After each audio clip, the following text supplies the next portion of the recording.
itu maka kita bersungguh-sungguh dan berusaha agar supaya pemahaman agama kita semakin baik dan terus meningkat, ya, dan tidak tergerus dengan waktu. Semangat kita untuk terus mempelajari agama ini dalam berbagai bidang ilmu, termasuk diantaranya adalah ilmu tauhid atau ilmu akidah. Dan masjid ini punya kenangan tersendiri untuk kita dan teman-teman semuanya, karena saya pertama ngisi di Makassar ya, di sini, di masjid ini. Oleh karena itu pengurus beberapa kali bertemu dengan saya untuk kita bisa melanjutkan kembali kegiatan kita, dan alhamdulillah pada malam hari ini kita bisa lanjut kembali. Kalau nggak salah sudah ada 3 kitab kita bisa selesaikan di masjid ini, dan ini adalah kitab yang ketiga atau keempat, yaitu kitab Fathul Majid. Itu pun sudah sampai pertengahan, dan mungkin kita lanjut dan kita nggak ulang dari awal, ya. Nggak selamanya semua harus diulang dari awal. Nah, kalau diulang dari awal itu orang berkeluarga, ya, ada masalah. Dia bilang kita ulang dari awal. Ini insya Allah nggak ada masalah, sehingga kita lanjut aja insya Allah di pembahasan kita di 2 tahun yang lalu, ya, seingat saya, pada pembahasan bab majaa anna sababa kufri bani Adam wa tarkihim dinahum huwa al-ghulu fi sholihin.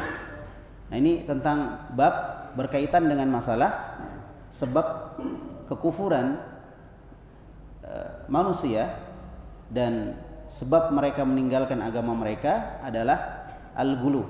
Ghulu itu artinya melampaui batas. Melampaui batas sikap mereka terhadap orang-orang soleh.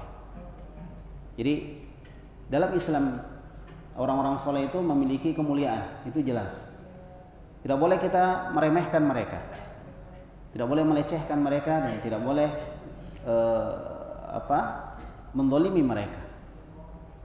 Termasuk perkara yang berbahaya adalah membicarakan kejelekan orang-orang soleh, ya, itu perkara yang berbahaya. Oleh karena itu di dalam Islam disebutkan oleh Allah Subhanahu wa taala, yarfa'illahu alladhina amanu minkum walladhina utul ilma darajat. Atau Allah berfirman, innama yakhsyallaha min ibadihi al-ulama. Jadi Allah menyebutkan hanyalah hamba-hamba Allah yang takut kepadanya adalah para ulama. Nah, ini para ulama adalah orang-orang soleh. Mereka adalah orang-orang yang takut kepada Allah, yang patut untuk kita hormati, hargai. Bahkan di dalam hadis Nabi, dalam hadis yang diriwayatkan oleh Imam Tirmidzi dari sahabat Abdullah ibnu Amr ibnu al-As radhiyallahu anhuma, Nabi SAW bersabda, ya, laisa minna man lam yarham saghirana wa lam ya'rif syarafa kabirana. Bukan termasuk dari golongan kami orang-orang yang tidak menyayangi yang lebih muda dari dia. Kalau ada orang lebih muda, kewajiban orang tua adalah menyayanginya, memperhatikan, mendidiknya, membimbingnya. Dan bukan termasuk golongan kami orang yang tidak menghargai orang-orang yang lebih tua. Orang-orang lebih tua, para ulama, ya, orang-orang soleh. Oleh karena itu, maka kewajiban kita terhadap orang-orang soleh adalah menghargai mereka, mengetahui kemuliaan mereka di sisi Allah Subhanahu wa taala. Allah berfirman, inna akramakum indallahi atqakum. Sesungguhnya orang yang paling mulia di sisi Allah di antara kalian adalah orang yang paling bertakwa. Nah, siapa orang paling bertakwa? Tentunya orang-orang soleh. Orang-orang soleh orang paling bertakwa. Maka tidak boleh kita meremehkan mereka. Nah, namun di lain sisi, di sudut yang lain, terkadang orang berlebih-lebihan terhadap orang soleh, sehingga orang soleh didudukkan di kedudukan yang melampaui batasan dia sebagai manusia. Bahkan ada yang menyembah orang-orang soleh. Maka ini adalah bentuk melampaui batas. Ini yang disebut dengan apa? Ghulu, berlebih-lebihan. Jadi ada 2 sudut pandang atau ada 2 bagian yang seorang muslim tidak boleh masuk di dalamnya. Pertama, meremehkan orang-orang soleh, itu nggak boleh. Yang kedua, berlebih-lebihan terhadap orang soleh. Yang benarnya adalah pertengahannya, menghargai mereka dan tidak berlebih-lebihan. Jelas insya Allah. Nah, Jamaah kaum muslimin yang saya hormati dan saya muliakan, sekarang kita lihat dulu penjelasan dari bab ini atau dari judul bab ini. Nah, disebutkan oleh Syekh Nasir As-Sa'di rahimahullah, beliau mengatakan wal bulu huwa mujawazatul haddi bi ay yaj'ala lis-salihina min huquqillahi al-khassah bihi syai'un. Jadi kata beliau, gulu itu jadi di sini kan artinya sebab kenapa terjadi kekufuran di muka bumi? Sebab kenapa terjadi kesyirikan di muka bumi? Sebab kenapa orang meninggalkan agamanya? Jadi kadang ada orang yang kalau dilihat di KTP muslim, tetapi dia tinggalkan agamanya secara sadar atau tidak? Tidak sadar. Jadi muslim, dia masih muslim, tapi dia meninggalkan amalan-amalan agama. Yang dia tahu ini wajib, dia tahu ini sunnah, tapi dia tinggalkan. Nah, apa sebabnya? Sebabnya adalah apa tadi? Berlebih-lebihan kepada orang saleh, gulu. Nah, apa itu gulu? Gulu artinya mujawazatul haddi, melampaui batas. Itu gulu. Kalau ada orang saleh kita doakan, ya kita minta didoakan juga, ya. Kemudian juga apa? Kita minta nasihat. Itu sikap kita terhadap orang saleh.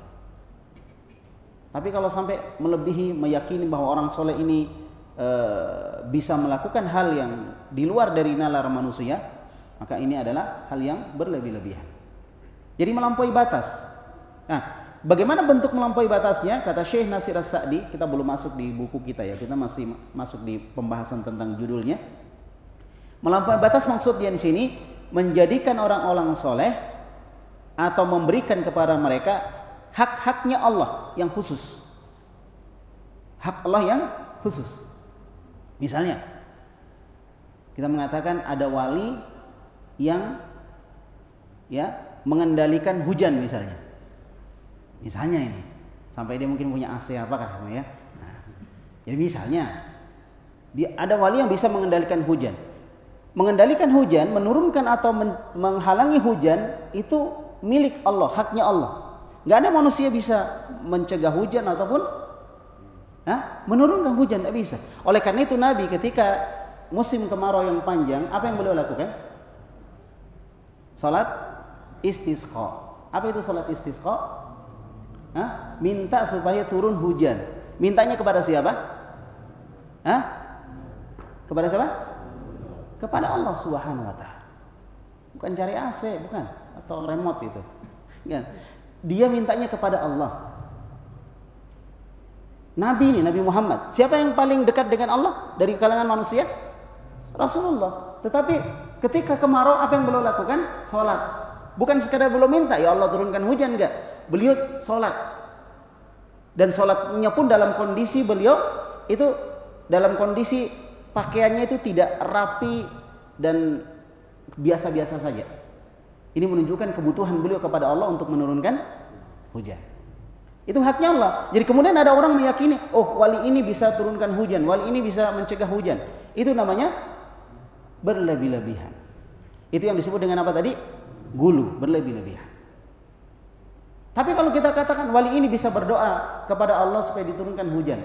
Iya bisa. Tetapi nanti hujan turun atau tidak, itu haknya Allah. Nah, itu baru contoh satu hujan. Belum lagi masalah-masalah yang lain yang khusus untuk Allah. Jadi ketika haknya Allah tadi, kemudian dijadikan hak itu, dikatakan ini juga bisa dilakukan oleh seorang wali misalnya, atau orang soleh misalnya, maka ini namanya berlebih-lebihan. Berlebih-lebihan. Seperti manusia, ketika ada di sini satu tempat, nggak bisa dia tiba-tiba menjadi 2, 3 gitu, nggak bisa. Ketika dia ada di situ ya di situ, ya itu kemampuan manusia gitu. Nggak sama dengan Allah Subhanahu Wa Taala. Allah Subhanahu Wa Taala ya mengetahui, mendengar apapun dan dimanapun itu. Itu nggak sama dengan manusia. Itu hak-haknya Allah Subhanahu Wa Taala. Nah kalau diberikan kepada selain Allah, maka ini apa namanya? Gulu, berlebih-lebihan. Jelas insya Allah. Jadi kita harus ambil pertengahannya, tidak berlebih-lebihan, tidak bergampangan. Fa inna haqqallahi alladhi yusyarikuhu fihi musyarikun. Ya. Dan dia meyakini bahwa hak Allah itu Allah bisa juga dilakukan, atau sesuatu yang khusus untuk Allah bisa juga dilakukan oleh selain Allah. Misalnya menentukan siapa masuk surga, siapa tidak. Oh, kalau kamu lewat ini kamu pasti masuk surga. Ah, itu. Kalau kamu pegang tangannya kamu pasti masuk surga. Itu kan haknya Allah. Nggak boleh ketika sehebat apapun kewalian dia, kalau dianggap wali misalnya, nggak bisa dia seperti itu. Nggak boleh kita anggap dia mampu untuk memasukkan orang atau mengeluarkan orang dari surga. Ini dipahami baik-baik. Itu yang kita ingkari. Bukan mengingkari tentang kesolehan seseorang, bukan. Bukan mengingkari kesolehan ataupun kedekatan seorang wali dengan Allah Subhanahu wa taala, bukan itu. Kita harus menghargai wali Allah. Kalau betul-betul dia wali Allah, adalah orang yang dekat dengan Allah Subhanahu wa taala. Nah, kemudian disebutkan di sini ya, huwal kamal al-mutlaq. Jadi apa yang Allah bisa lakukan secara khusus tidak bisa dilakukan oleh yang lain, itu adalah kesempurnaan mutlak. Allah saja yang bisa melakukannya. Seperti menghidupkan, mematikan dan seterusnya. Ya, mengobati, menyembuhkan ataupun tidak, itu haknya Allah, tidak ada yang bisa melakukannya. Kalau kita berusaha, kemudian Allah menyembuhkan, bisa. Dengan sebab itu Allah menyembuhkan penyakit. Makanya kita tidak boleh yakini bahwa yang menyembuhkan penyakit itu obat atau apalah semua, tapi yang menyembuhkannya adalah Allah. Kadang sebuah penyakit yang diderita oleh dua orang yang sama diobati dengan obat yang sama, yang satu sembuh, yang satu tidak. Karena Allah yang menyembuhkan. Masalah rezeki juga, masalah rezeki haknya Allah. Haknya Allah. Maka jangan minta rezeki kepada selain Allah.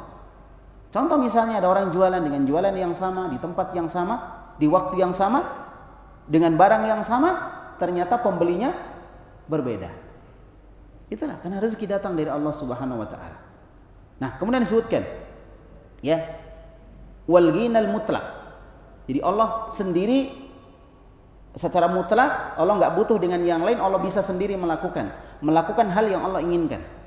Wa tasarruf mutlaq min jami'il wujud, atau memalingkan, mengarahkan, mengatur segala sesuatu yang ada ini. Itu Allah yang atur. Tidak ada manusia bisa atur. Ada bencana atau tidak, Allah yang atur. Makanya kalau misalnya terjadi bencana, kita ingin menolak bencana itu, bagaimana caranya? Ada bencana terjadi atau belum terjadi, kita ingin agar bencana itu kita bisa tolak. Apa yang kita lakukan? Meminta kepada yang mengatur bencana itu supaya tidak diturunkan bencana. Gitu caranya. Bukan malah menjauhi, kemudian meminta kepada sesuatu selain Allah untuk menurunkan bencana. Nah, ini enggak boleh. Atau menolak bencana, ini enggak boleh. Jelas insyaallah. Jadi kemampuan kita manusia sekedar apa? Apa kemampuan kita manusia? Sekedar meminta saja, berdoa saja.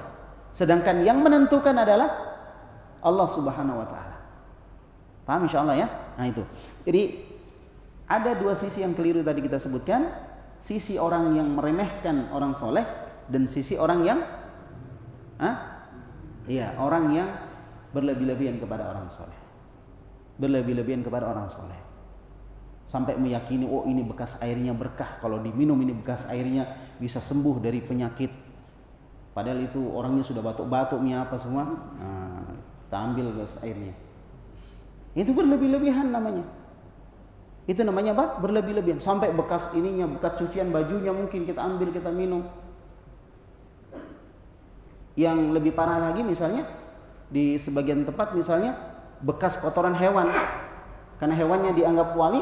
Nah, bekas kotoran hewannya yang dijadikan apa? Berkah. Ini kan, coba pikir secara akal kita, berlebih-lebihan. Tidak bisa dibuktikan secara dalil, secara agama, tidak bisa dibuktikan secara ilmiah, tidak bisa dibuktikan secara ilmu, science and knowledge, tidak bisa dibuktikan secara ilmu pengetahuan, nggak bisa. Bahwa kotorannya itu misalnya mengandung keberkahan. Apalagi kalau dibuktikan secara agama, nggak bisa. Maka ini namanya apa? Berlebih-lebihan. Yang kita kenal dengan istilah gulu. Gulu ya, istilahnya gulu. Jamaah kaum muslimin yang saya hormati dan saya muliakan, ya. Oleh karena itu, siapa yang melakukan tindak berlebih-lebihan terhadap satu makhluk Makhluk ini bisa manusia, bisa hewan, bisa benda mati dan seterusnya, berlebih-lebihan. Sampai batu dijadikan penjaga. Batu dijadikan penjaga. Dia yakini kalau saya bawa ini batu, saya akan selamat. Jadi batu dijadikan penjaga. Ini namanya gulu. Kepada orang soleh saja nggak boleh gulu, apalagi kepada benda-benda mati yang tidak bisa apa-apa, gitu. Panjang kalau kita mau ceritakan tentang masalah ini ya. Ala kulli hal, kesimpulannya bahwa siapa yang melampaui batas di dalam menjadikan makhluk Allah Subhanahu wa taala hingga menjadikan dia memiliki sesuatu yang merupakan bagian Allah atau haknya Allah, kemudian kita anggap dia juga punya, maka ini yang disebut dengan apa? Gulu. Inilah sesuatu yang menyebabkan terjadinya penyimpangan di muka bumi. Ya, barakallahu fikum. Itu dari sisi judul. Kemudian disebutkan di sini wa qauluhu tarkahum atau wa qauluhu tarkihim. Ya. Disebutkan bil jarri atofan minal mudhafi ilai, alal mudhafi ilai. Tarkihim itu di kasrah. Itu bahasa Arab di jar ya, di kasrah gitu. Bahasa kita udah di kasrah. Jadi di sini bacanya di kasrah, babu maja'an nasababa kufri bani Adam wa tarkihim gitu. Jadi sebab tentang apa namanya? Kekufuran manusia dan sebab mereka meninggalkan agama adalah sifat melampaui batas kepada orang soleh, sehingga kadang enggak menerima dalil, tidak mau ambil keterangan dari Quran, dari hadis karena melampaui batas. Baik. Nah, maka disebutkan di sini wa tarkihim dengan di kasrah. Ini mengikut kepada kalimat kufrihim. Jadi sebab kekufuran manusia dan sebab mereka meninggalkan agamanya. Apa sebabnya tadi? Berlebih-lebihan kepada orang soleh. Ingat, jadi sini ada dua hal yang harus kita perhatikan. Jangan melampaui batas, jangan juga bergampangan.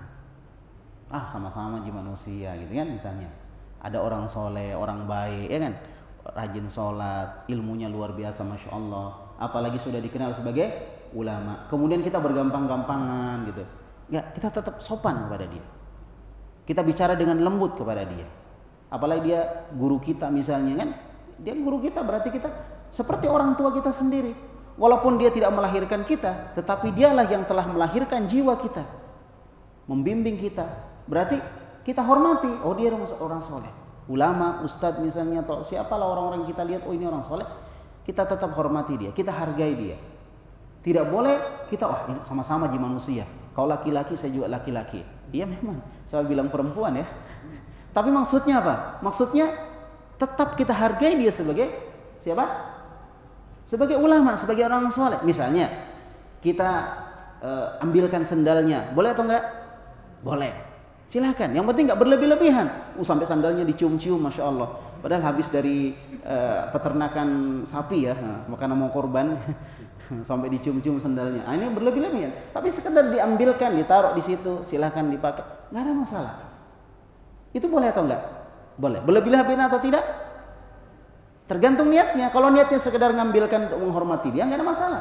Tapi kalau niatnya itu tadi untuk ambil berkahnya dari sandalnya, ya dan seterusnya, sampai dibersihkan, ya, dikasih sandalnya, kotorannya yang kita kumpulkan untuk berkah. Nah, itu kan berlebih-lebihan namanya.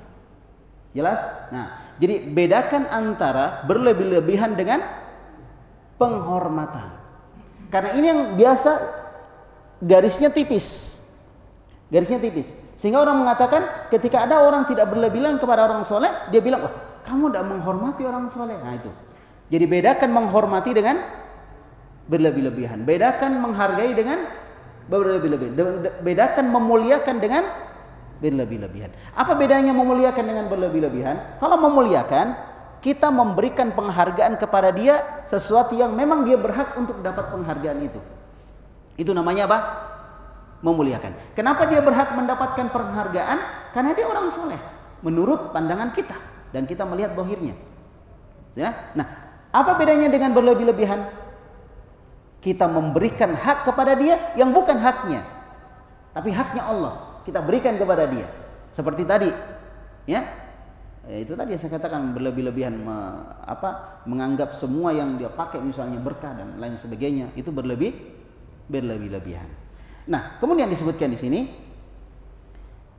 Masya Allah, disebutkan wa auradal musannifu rahimahullahu ta'ala bayana ma ya'ulu ilaihil guluwu fis solihina minasyirki billahi fil uluhiyyati alladhi huwa a'dhamu dhanbin asallahu bihi. Nah, kenapa penulis di sini menyebutkan tentang hal tersebut? Tentang hal ini.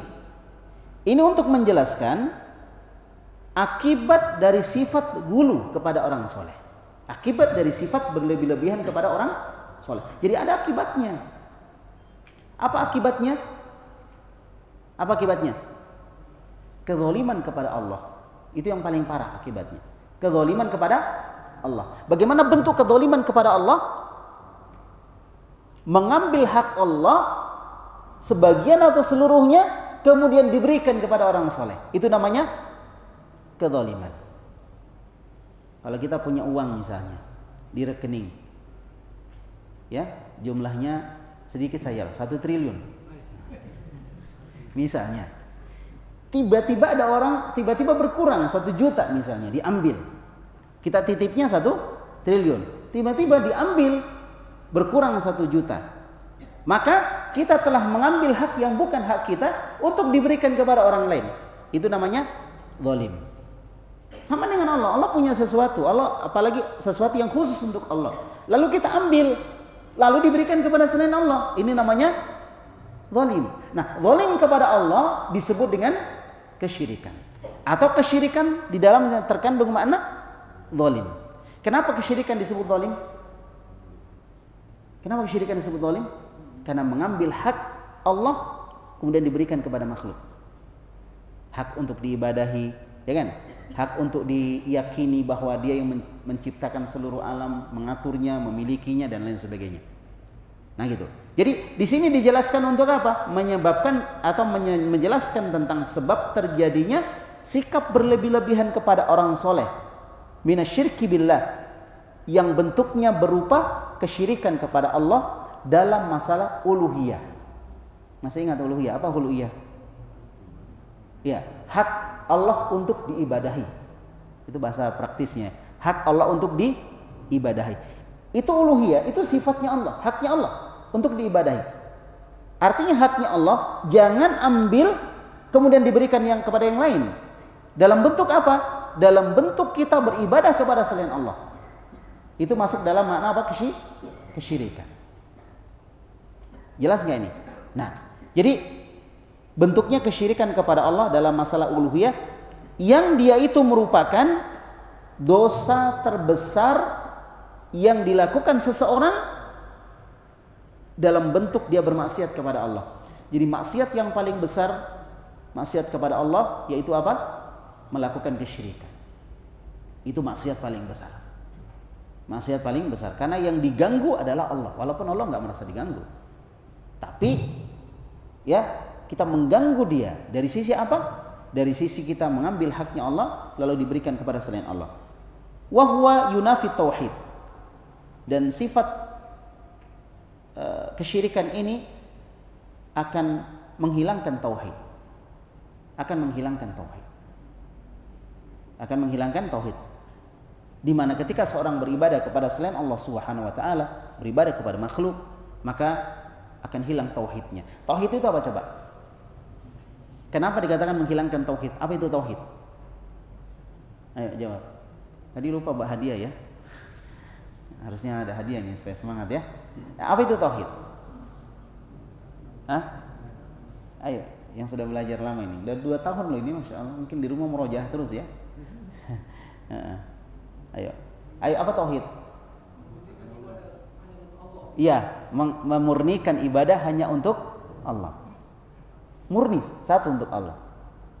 Jelas ya? Nah, kenapa kesyirikan itu disebut sebagai menghilangkan tauhid? Karena tauhid itu berarti dia ibadah kepada Allah. Ketika dia ibadah kepada Allah, lalu dia ibadah juga kepada selain Allah, berarti bukan lagi satu, jadi 2. Ibadah kepada batu, ibadah lagi kepada manusia, ibadah lagi kepada pohon. Oh, jadi banyak. hilang tauhid tadi.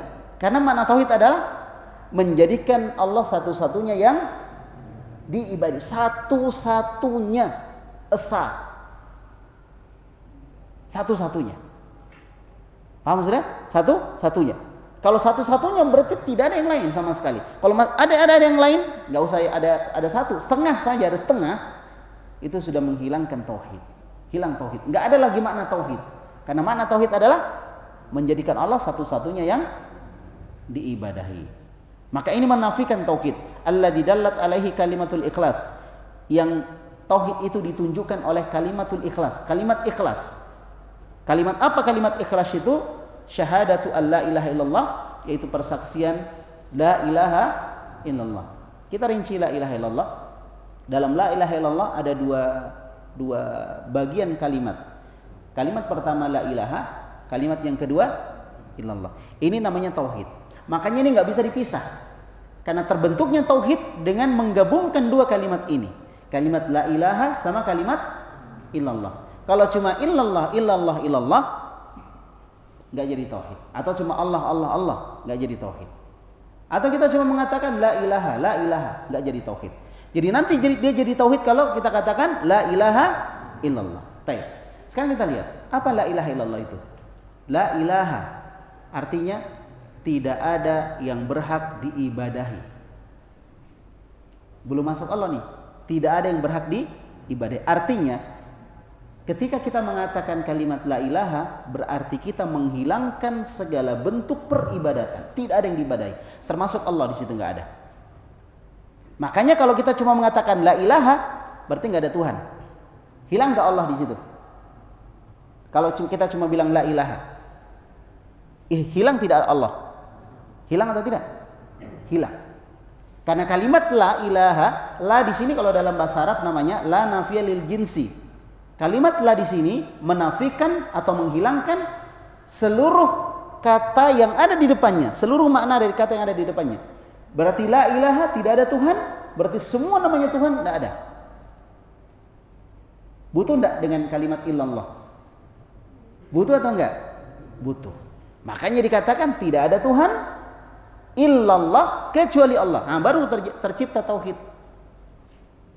Kalau cuma tidak ada Tuhan, tidak ada tauhid. Atau kita cuma bilang Allah. Allah itu Tuhan. Sudah terbentuk tauhid? Belum. Karena kalau kita mengatakan Allah itu Tuhan, kita belum menafikan ataupun belum menghilangkan Tuhan-Tuhan yang lain. Kalau saya katakan Allah Tuhan, bisa jadi ada Tuhan yang lain. Paham nggak ini? Makanya kalimat la ilaha illallah tidak bisa dipisahkan. Makanya kalau berzikir lengkap, la ilaha illallah, la ilaha illallah, la ilaha illallah. Jangan cuma illallah, jangan terlalu pelit lah kita zikir. Lengkap. Atau cuma Allah. Itu belum terbentuk tauhid. Nanti terbentuk tauhid kalau terbentuk la ilaha illallah. Nah, sekarang kesimpulannya, la ilaha illallah adalah kalimatul ikhlas, kalimat ikhlas. Apa artinya ikhlas? Murni. Karena di dalam kalimat la ilaha illallah ada bentuk pemurnian kita kepada Allah dalam masalah ibadah kepadanya. Kita memurnikan ibadah hanya untuk Allah. Satu. Nah, kalimat ikhlas ini akan dinafikan, dihilangkan, dibatalkan, dikacaukan atau disamarkan oleh kesyirikan. Karena kesyirikan adalah apa? Apa kesyirikan? Menjadikan apa? Musawatu ghairillahi billah fima huwa min khasaisillah. Menyamakan Allah dengan selain Allah pada perkara yang khusus untuk Allah. Menyamakan Allah dengan selain Allah pada perkara yang khusus untuk Allah. Bahasa Arabnya apa? Musawatu ghairillah fima huwa min khasaisillah. Menyamakan selain Allah pada perkara yang khusus untuk Allah. Itu enggak boleh. Kalau itu terjadi, maka itu masuk dalam kesyirikan. Jadi, la ilaha illallah kalimat ikhlas. Ini dibatalkan oleh apa? Ini namanya tauhid. Kemudian ini dibatalkan oleh kesyirikan. Dan salah satu bentuk kesyirikan adalah berlebih-lebihan kepada orang soleh. Kenapa salah satu bentuk kesyirikan? Karena dia tidak menunggalkan, tidak menjadikan satu, tidak memurnikan pada perkara yang khusus untuk Allah. Dia berikan kepada selain Allah. Terciptalah apa? Terciptalah apa? Kesyirikan. Ketika tercipta kesyirikan, apa yang rusak? Tauhid. Padahal tujuan kita diciptakan adalah untuk mentauhidkan Allah Subhanahu wa taala. Jelas urut-urutannya semua? Baik. Masya Allah. Kemudian selanjutnya disebutkan wa qauluhu, kemudian di sini Allah Subhanahu wa taala berfirman, ya ahlal kitab la taghlu fi dinikum. Wahai ahlul kitab, la taghlu fi dinikum. Jangan kalian melampaui batas dalam agama kalian. Ini bukan cuma untuk ahlul kitab, untuk kita kaum muslimin juga. Jangan melampaui batas dalam agama kalian. Apa tadi melampaui batas? Gulu? Hah? Apa maksudnya gulu melampaui batas? Apa maksudnya? Batas apa yang dilampaui? Hak Allah.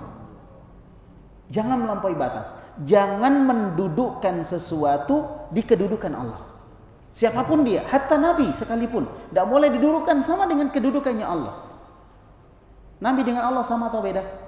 Beda. Nabi itu hamba dan Allah itu Khalik, pencipta. Beda. Jadi jangan disamakan. Jangan disamakan. Jadi Allah berfirman, ya ahlul kitab, wahai ahlul kitab, la taqlu fi dinikum. Jangan kalian melampaui batas dalam agama kalian. Wala taqulu 'alallahi illal haq. Jangan kamu mengatakan atas nama Allah kecuali yang benar. Kecuali yang benar. Ya. Nah, ini ada lanjutannya, disebutkan berkaitan dengan Nabi Isa alaihissalam. Berkaitan dengan Nabi Isa alaihissalam.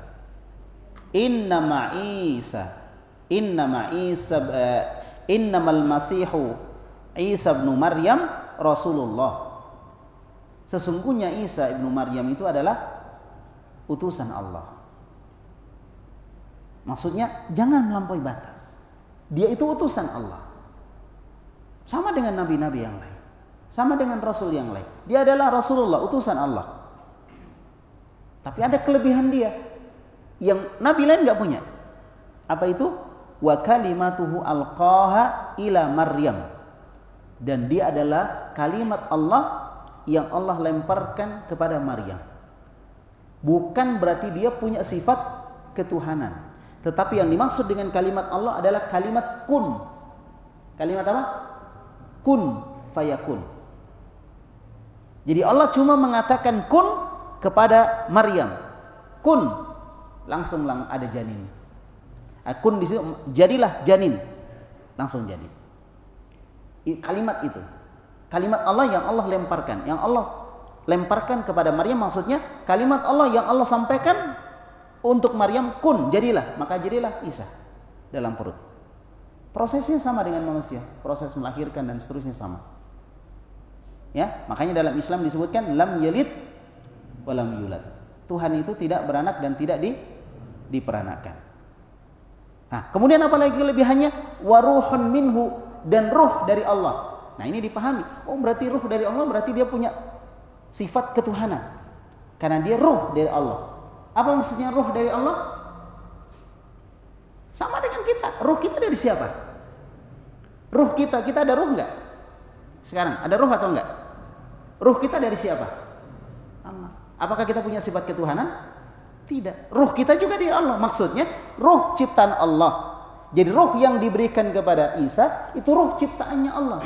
Jadi ruh di situ bukan bagian dari Allah, tapi dia adalah ciptaan Allah, makhluknya Allah.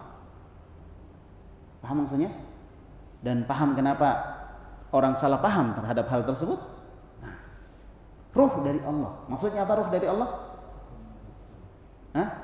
Ruh ciptaan Allah yang diberikan kepada Isa. Apa maksudnya kalimat yang dilemparkan atau diberikan kepada Maryam? Kalimat kun. Kun. Jadi Allah kalau mau menciptakan sesuatu cuma bilang kun, jadi. Ya? Allah kalau menciptakan sesuatu cuma bilang kun. Kemudian disebutkan kun fayakun. Jadi Allah enggak bilang kun fayakun, enggak. Allah cuma bilang kun. Fayakun itu artinya maka jadilah gitu. Itu proses jadinya. Allah cuma bilang kun, langsung jadi. Subhanallah ya, Allahu Akbar. Nah, kemudian disebutkan di sini oleh penulisnya Syekh Abdurrahman, kata beliau al-ghulu huwa al-ifratu fit ta'zimi. Ghulu itu artinya berlebih-lebihan dalam pengagungan, dalam mengagungkan. Mengagungkan boleh enggak? Mengagungkan, bahasa kita memuliakan atau menghargai, boleh atau tidak? Hah? Mengagungkan boleh atau enggak? Boleh. Mengagungkan, memuliakan boleh. Tetapi jangan berlebih-lebihan. Orang Bugis bilang aja kota lewa-lewa ya. Jangan berlebih-lebihan. Karena semua punya hak. Kalau berlebih-lebihan berarti nanti kita mengambil haknya orang. Contoh misalnya, ada orang punya tanah. Sudah jelas tanahnya 10 kali 10. Berarti tanah di samping kanan kiri depan belakang berarti tanahnya orang, bukan tanah kita. Nah, kalau kita ambil misalnya 10 kali 10 ditambah lagi misalnya 1 cm, 2 cm, 10 cm, berarti kita berlebih-lebihan. Apa yang terjadi? Ketika berlebih-lebihan apa yang terjadi? Mengambil haknya orang.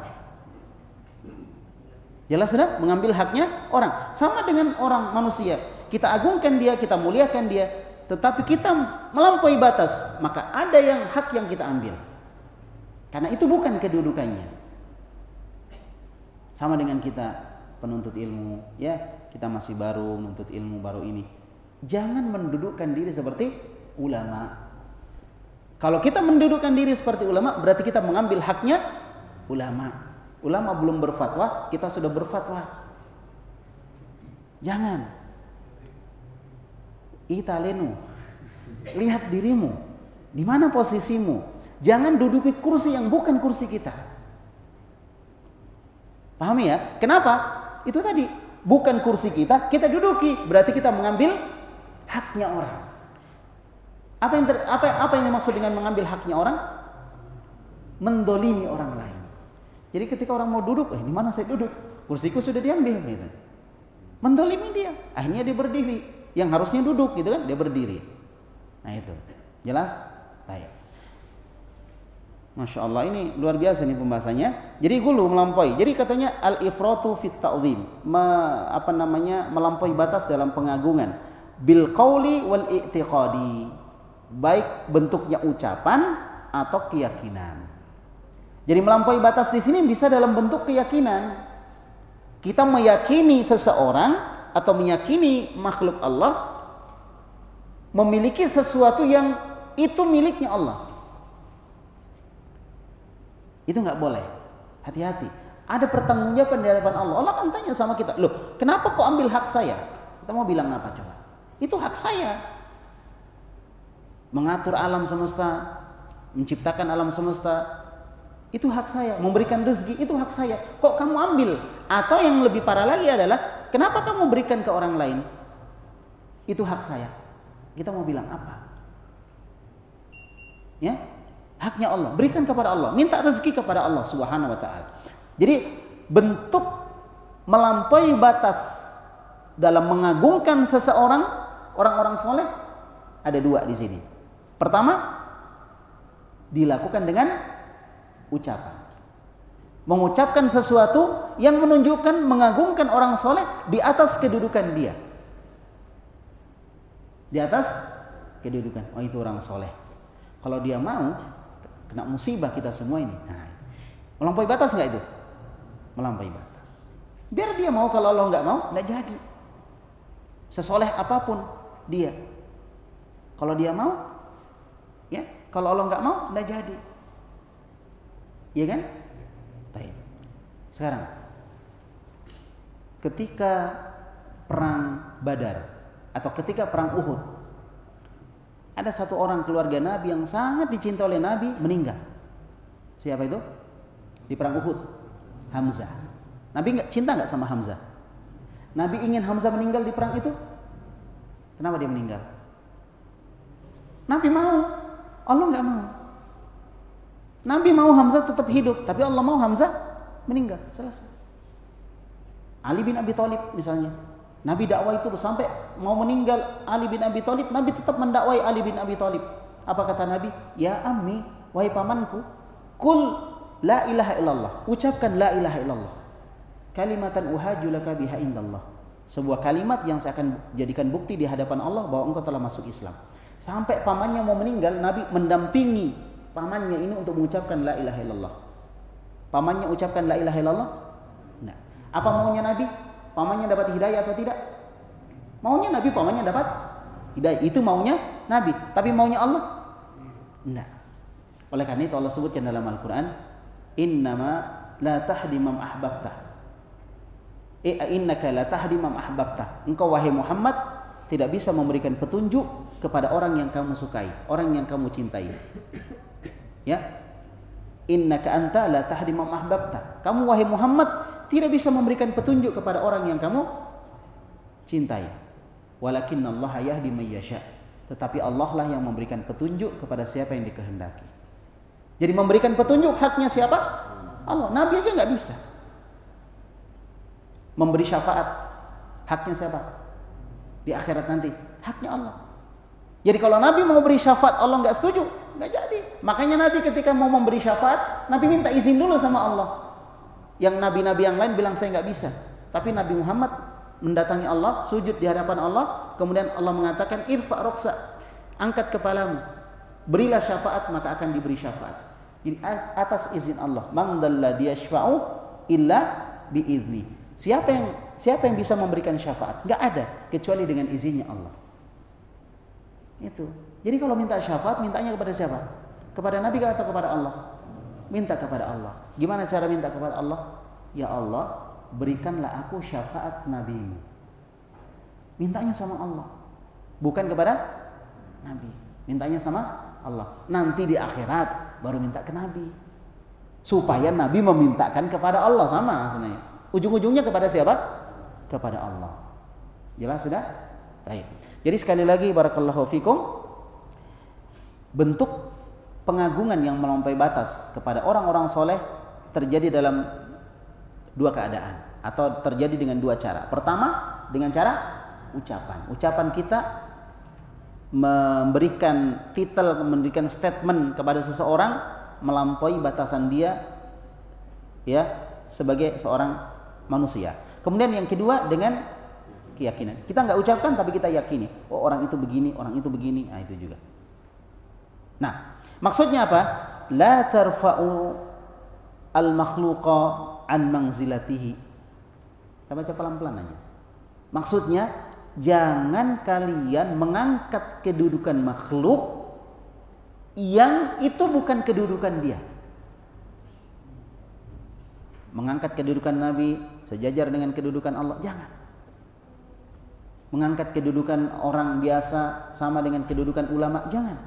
Masing-masing punya apa?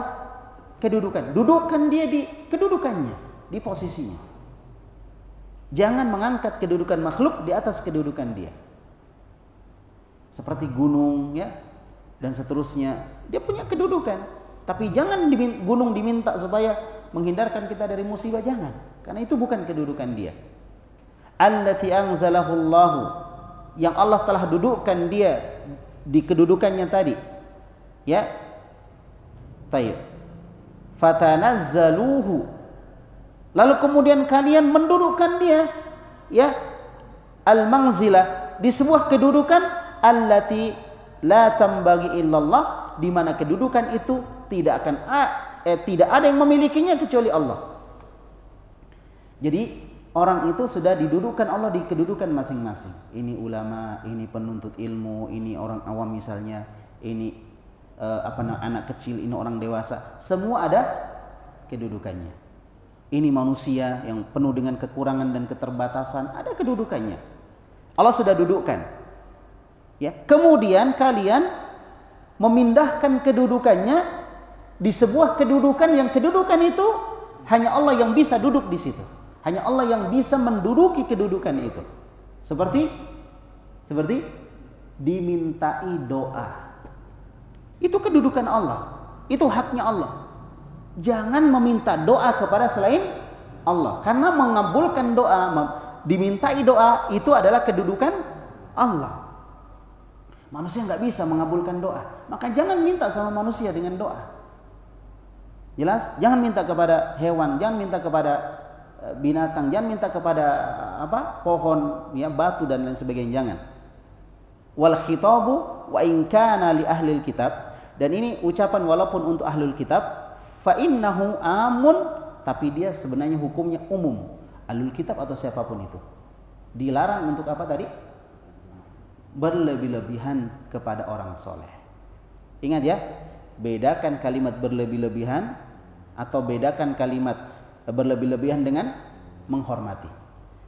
Kalau orang tidak berlebih-lebihan kepada orang soleh, bukan berarti dia tidak menghormati, tetapi kita hormati sesuai dengan kadarnya, sesuai dengan posisinya. Paham sudah ya? Sesuai dengan posisinya. Jadi ini umum, berlaku untuk siapa saja, walaupun hitobnya, ucapannya kepada ahlul kitab. Yatanawalu jami'al ummah, mencakup semua umat, semua orang, untuk tidak berlebih-lebihan kepada orang-orang soleh. Tahdhiran lahum ay yaf'alu bainahum sallallahu alaihi wasallam, ya, fi'lan nasara fi Isa. Ini sebagai peringatan agar mereka tidak melakukan apa yang dilakukan oleh ahlul kitab, orang-orang Nasara terhadap nabi mereka, terhadap nabi mereka. Wal Yahud fil Uzair, atau orang-orang Yahud kepada Uzair. Ya, kama qala ta'ala, sebagaimana Allah berfirman, alam ya'ni lil ladzina amanu ay an takhsha'a qulubuhum li dzikrillah. Apakah belum waktunya? Apakah belum waktunya untuk orang beriman untuk merasa takut, hati mereka sehingga dia mengingat Allah Subhanahu wa taala? Apakah belum waktunya kita takut? Wa manazala minal haq, dan mengimani apa yang benar yang turun kepada mereka. Wala yakunu kalladzina utul kitab, supaya mereka tidak seperti orang-orang yang diturunkan kepada mereka kitab min qabl, sebelum mereka, fatala alaihim amad, lalu Allah memanjangkan umur mereka, faqasat qulubuhum, maka dengan panjangnya umur itu semakin keras hati mereka, wa katsirum minhum fasiqun, dan kebanyakan mereka adalah orang-orang fasik. Jadi maksudnya disuruh kita untuk takut melakukan hal sebagaimana yang dilakukan oleh orang-orang terdahulu dari kalangan ahli kitab, di mana mereka berlebih-lebihan kepada orang-orang soleh. Dilarang kita, disuruh kaum muslimin jangan begitu. Walihada qala Nabi sallallahu alaihi wasallam, oleh karena itu Nabi bersabda, la tutruni kama atratin nasara ibn Maryam. Jangan kalian memuji aku seperti orang-orang Nasara memuji Ibnu Maryam. Sudah selesai. Ya. Baik, mungkin itu yang kita bahas pada malam hari ini. Semoga ada manfaatnya untuk semua. Pujilah seseorang sesuai dengan kedudukannya, jangan memuji melampaui kedudukannya. Ya, dudukkan orang sesuai dengan kedudukannya. Kemudian yang kedua, jangan kita mendudukkan sesuatu atau mendudukkan diri kita di tempat duduk yang bukan tempat duduk kita. Dan jangan mendudukkan manusia di kedudukan Allah Subhanahu wa taala. Demikian, barakallahu fikum. Insyaallah akan kita lanjutkan di pertemuan berikutnya. Subhanakallahumma bihamdik, asyhadu an la ilaha illa anta, astaghfiruka wa atubu ilaik. Wa sallallahu ala nabiyyina Muhammad wa ala alihi wa sahbihi wasallam, wa akhiru da'wana alhamdulillahi rabbil alamin. Assalamualaikum warahmatullahi wabarakatuh.